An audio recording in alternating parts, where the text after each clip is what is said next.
রিমা তার বাড়িতে বসে বই পড়ছে। ঠিক এমন সময় তার বাড়িতে জলিল নামের একজন কাজের লোক আসে।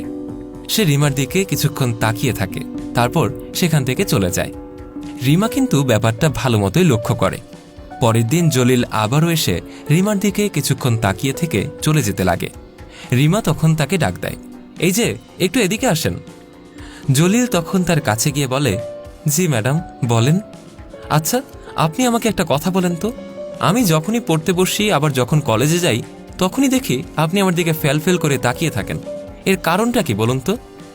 জলিল তখন সরল মনে বলে উঠে, ম্যাডাম, ছোটবেলায় আমার খুব ইচ্ছা ছিল ভালো করে পড়াশোনা কইরা ভালো একটা চাকরি করব, অনেক বড় একটা অফিসার হব, কিন্তু গরিবের কপাল, কি আর করার, টাকার অভাবে আর পড়তে পারি নাই ম্যাডাম।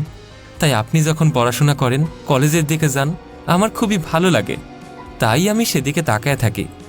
আমার মনে হয় আমি বই পড়তাছি, কলেজে যাইতাছি। আপনি এটা নিয়ে কিছু মনে করবেন না ম্যাডাম, আমি কখনো আপনার দিকে খারাপ দৃষ্টিতে তাকাই নাই।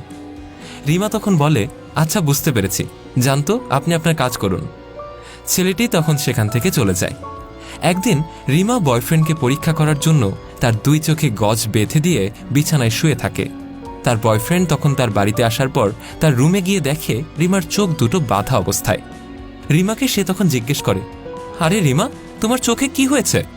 রিমা তখন কাঁদো কাঁদো কণ্ঠে বলে, শোনো, আমার হঠাৎ রোড অ্যাক্সিডেন্টে আমার চোখ নষ্ট হয়ে গেছে, আমি তো এগুলো ভাবতেও পারিনি, আমি তোমার 2 চোখের কোনোটাতেই দেখতে পাচ্ছি না। শোনো, তুমি আমাকে প্লিজ তোমার একটা চোখ ট্রান্সফার করে দাও, যেটা দিয়ে আমি তোমাকে সারা জীবন দেখতে পাবো। প্লিজ তুমি আমার এই উপকারটা করো, না হলে আমি বাঁচবো না। আমি তোমাকে না দেখে কিভাবে থাকবো বলো? প্লিজ তুমি আমাকে একটা চোখ দিয়ে দাও। এদিকে জলিল দরজার পাশ দিয়ে যাওয়ার সময় রিমার সবগুলো কথাই শুনতে পায়। রিমার বয়ফ্রেন্ড তখন রিমাকে বলে উঠে, পৃথিবী থেকে মেয়ে মানুষের অভাব পড়েছে নাকি? আমি একটা সুস্থ মানুষ হয়ে কেন তোমাকে চোখ দান করতে যাব? শোনো রিমা, আমি তোমার কথাটা রাখতে পারলাম না। রিমা তখন আবারও বলতে থাকে, আরে তুমি কি চলে গিয়েছো? আরে একটাবার আমার কথা তো শুনো, দাঁড়াও, তুমি কি চলে গিয়েছো? রিমার বয়ফ্রেন্ড রিমার কোনো কথা না শুনেই সেখান থেকে বেরিয়ে যায়।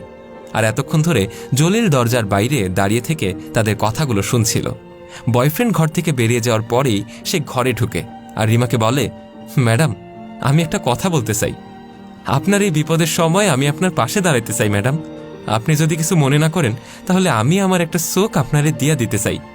রিমা তখন অবাক হয়ে যায়, আপনি আমাকে চোখ দিবেন? জলিল তখন বলে, ম্যাডাম, আপনি তো জানেন এই দুনিয়ায় আমার আপন কেউই নাই, আর আমি তো আপনার বাসাতেই কাজ করে খাই, আর আপনারে আমার খুব ভালো লাগে ম্যাডাম। আপনার এই দুঃসময়ে আপনার একটা চোখ দিয়ে সাহায্য করতে পারলে আমি নিজেও কিছুটা শান্তি পাবো। প্লিজ ম্যাডাম, দয়া করে না করবেন না। রিমা এবার তার চোখ থেকে গজটি খুলে ফেলে। জলিল এই দৃশ্যটি দেখে আরও অবাক হয়ে যায়। ম্যাডাম, আপনি কি তাহলে অন্ধ না? না জলিল, আমার অ্যাক্সিডেন্ট হয়নি আর আমি অন্ধও হইনি। আসলে আমি দেখতে চেয়েছিলাম যে আমার জীবনসঙ্গী হবে সে আমাকে কতটা ভালোবাসে, আর আমারও তো এই দুনিয়াতে কেউই নেই যাকে আমি এত ভালোবাসি। সেই আমার অ্যাক্সিডেন্টের কথা শুনে আমার পাশ থেকে সরে দাঁড়ালো, আমাকে একা রেখে চলে গেল। অথচ আপনি একটা রাস্তার মানুষ হয়েও নিজ থেকে আমার পাশে দাঁড়ানোর জন্য এগিয়ে আসলেন। আপনি আমাকে একটা চোখ দিয়ে দিতে চেয়েছেন। আপনি যে আসলে কত মহান সেটা আমি ভালো করেই বুঝতে পেরেছি।